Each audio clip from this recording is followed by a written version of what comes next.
projet avant-gardiste avec l'utilisation de robots dans vos résidences. Pouvez-vous nous en parler? Ouais, alors c'est un très joli projet, c'est un projet qui est mené sur tout notre groupe, sur l'ensemble de nos établissements. Donc aujourd'hui, on a 16 établissements qui bénéficient de ce robot. Ce robot s'appelle Zora, c'est un robot qui est développé en Belgique. En fait, c'est un robot que j'appellerais robot social. Il permet de faire de la médiation et donc il est à la fois utilisé dans nos établissements pour des animations, donc grand public, type chant, danse, loto.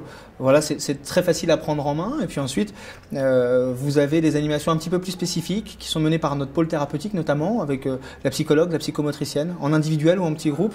Ça permet à certains résidents de se révéler parce qu'ils vont plus facilement parler au robot qu'au thérapeute, entre guillemets. Et on va avoir parfois des magies. Alors j'ai un exemple comme ça. Il y a un résident dans un établissement qui était pas très bien luné un jour, en difficulté. Il y avait un pansement à faire et l'équipe lui a dit il faut faire le pansement. Il lui refusait, il voulait pas, il était vraiment très énervé et par conséquent l'équipe s'est dit avec ce monsieur-là ça passe bien le robot. Est-ce qu'on n'essaierait pas? Ils ont fait venir le robot dans la chambre.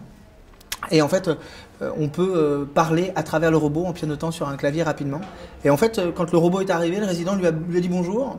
Et ils ont commencé à parler. Et en fait, ça a permis de désamorcer et de détourner l'attention du résident. Et on a pu faire le soin.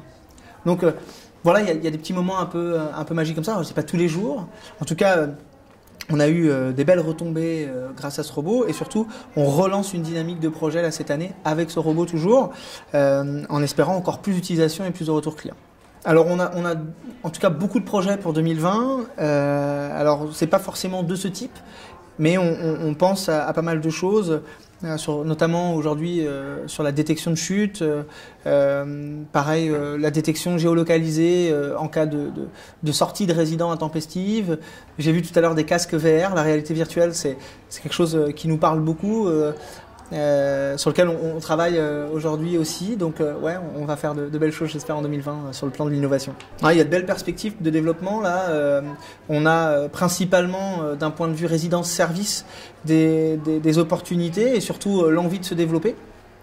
Donc on va très prochainement, on vient d'ouvrir notre première résidence-service là au Mans, l'inauguration c'est la semaine prochaine, donc ça c'est pour nous une vraie belle réussite, c'est un beau projet et puis c'est que la première finalement, donc il y en a déjà d'autres dans le pipe. Voilà, donc voilà, là encore je peux rien vous dire mais on a des projets d'ici 5 ans, on espère en avoir une dizaine. Voilà, et puis après il y a des opportunités, je l'espère, qui se dessineront pour nous de rachat, je l'espère, à la fois sur le développement donc ou EHPAD ou résidence service senior. Et puis on pense aussi, il y a aussi l'hospitalisation à domicile, il y a aussi voilà, de chouettes projets, ou l'hôpital de jour, ouais, voilà, donc je pense à de belles choses. Voilà, il faudra compter en tout cas sur le groupe Maison de Famille dans les années à venir. On sera là et on continuera à faire de la qualité pour nos résidents, pour les familles, et puis avec les équipes qui nous accompagnent, qui sont de valeur, on met toujours beaucoup d'investissement dans la formation de nos équipes parce que c'est par là que ça passe, il ne faut pas l'oublier.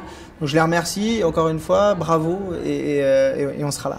L'année prochaine, prix d'or. C'est moi qui vous remercie, monsieur le Président.